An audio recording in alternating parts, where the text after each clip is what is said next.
Si Jesus ang tanging daan patungo sa Ama.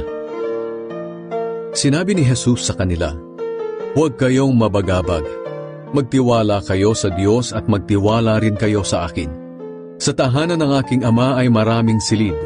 Pupunta ako roon para ipaghanda kayo ng lugar.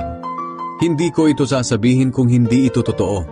Kapag naroon na ako at naipaghanda na kayo ng lugar, babalik ako at isasama kayo, upang kung nasaan ako, ay naroon din kayo. At alam nyo na ang daan papunta sa pupuntahan ko." Sinabi ni Tomas sa kanya, "Panginoon, hindi po namin alam kung saan kayo pupunta. Paano po namin malalaman ang daan?" Sumagot si Jesus, "Ako ang daan, ang katotohanan, at ang buhay. Walang makakarating sa Ama kung hindi sa pamamagitan ko. Kung kilalan nyo ako, kilalan nyo na rin ang aking Ama. At ngayon nga ay nakilala at nakita nyo na siya." Sinabi ni Felipe sa kanya, "Panginoon, ipakita niyo po sa amin ang Ama, at sapat na iyon sa amin." Sumagot si Jesus, "Felipe, ang tagal na nating magkasama. Hindi mo pa rin ba ako kilala?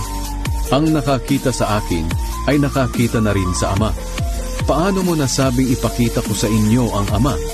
Hindi ka ba naniniwala na ako ay nasa Ama at ang Ama ay nasa akin? Ang mga salitang sinasabi ko sa inyo ay hindi nanggaling sa akin, kundi sa Amang nasa akin. Siya ang gumagawa ng mga bagay na ginagawa ko. Maniwala kayo na ako ay nasa Ama at ang Ama ay nasa akin.